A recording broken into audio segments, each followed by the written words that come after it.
amandla bongathunyiswe akholwa into esizeleyo apha ukungena izulu wathi ke utitshala wami wemethi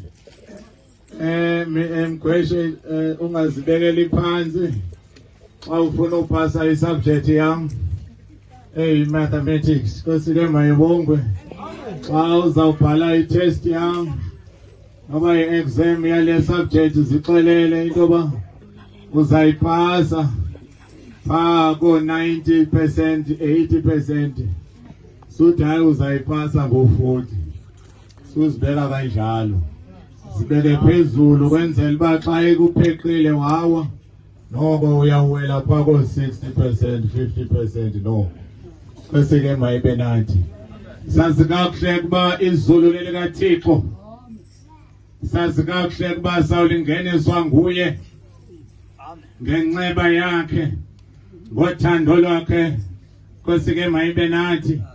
Kodwa ingabe ukhona na umuntu othi hayi mina ngeke ngingene. Umuntu obuye emanzini oxele izono ogcina isabatha ongakrexezeyo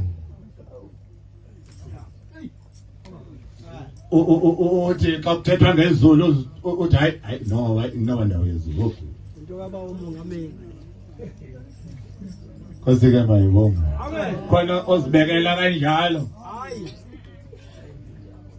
kosike mayibelandi nina kaloku nisuke nafika eZiyoni nina emzini kaThixo kosike mayibe nathi thuba umongameli uphawu lwethu ewe njengoba uThixo esezulwini ejonge ezantsi emhlabeni abakho abantu balayitha ngesabatha balayitha ngayo amen kosike mayibongwe kodwa ube usithi hayi andiqondi uba ndingangena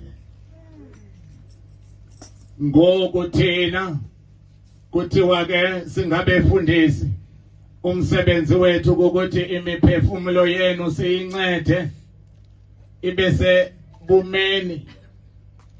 bumeni obuqualifiyayo ukungeniswa nguThixo ezulwini sisebenza lonto inkosi ke mayibe nathi ngoku ke akufuneki ke ukuthi ke nizisikele esihlunwini likhona inqadi masambeni senezulwini thina sibhaptizwe sikholwayo kude kukhale aba bangekakholwa awukholwe mani awukholwe kukhale umuntu ongakholwa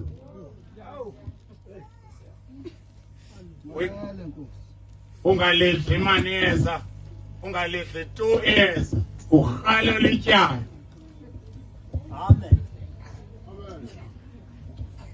sasike mayibongo asambeni ke siye nezulwini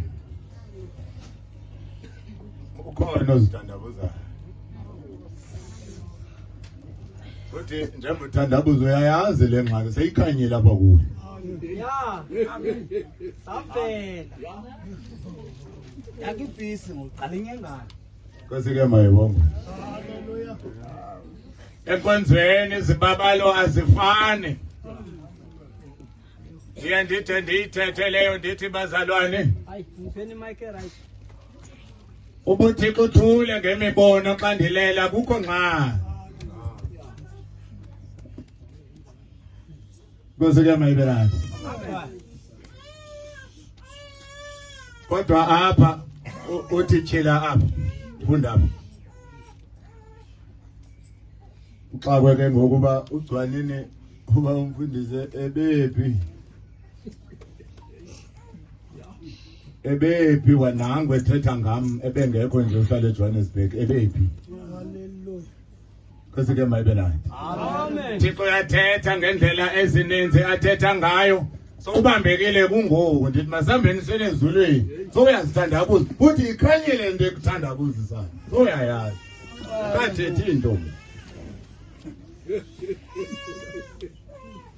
kosike mayibongwe amen funda amazwi esiwaphiwe namhlanje incwadi yendumiso chapter 15 wafunda kwincwadi yendumiso chapter 15 verse 1 Yehova, ngubani na ophambukela ententeni yakho? Yehova, ngubani na uyophambukela ententeni yakho? Kufunwa apha inhlobo yomuntu equalifya ukungena ezulu. Umuntu onjani lo uyawubapha funda? Ngubani na ohlala entabeni yakho engcwele? Ngomba ngokugqibeleleyo esenza ubulungisa. Inkosi yeqolo ke mayibongwe.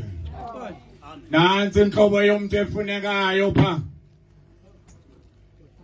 Inkosi ke mayibe nathi. Haleluya. Ukugqibelela njengobana ke umuntu ebonakala enosiqu senyama enesiqu ke songumoya umphefumulo. Kufuneka agqibelele both sides. Inkosi ke mayibe nathi. Amen. Haleluya. Umthelikwana ukuba ngenhliziyo ngoba ezindevu uzicebile. Awugqibelelanga. Fanele nje sazibona nje apha ngaphandle ezinhle. Amen. Ngenhliziyo uthi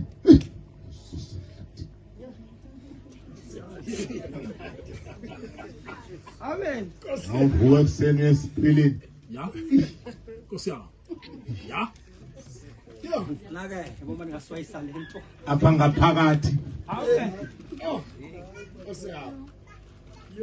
Ngogqibeleleyo. Ahethe ba. Nazi izinhle. Asimboni inside.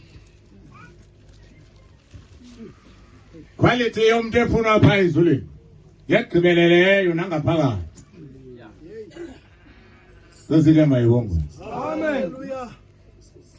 Fana nekwayari engayinxibi ibhlukwa, ayinxibi tu, ayithengi noyithenga inayo kwasewodropini.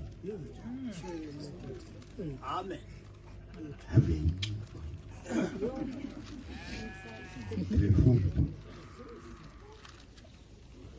Uma nazimena sesipilini azithi I try to turn around. Hey. Imaginary part. Not physical.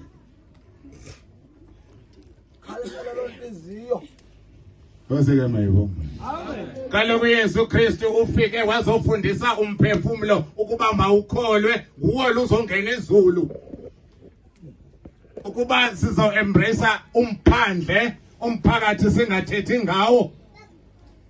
Iyobe siyayifeyila lento yokwenza uncedo esithunywe nguThixo ngani. Inawonjela mathika sintandama sehlambuluke koko konke ukujongeka okwenyama yobo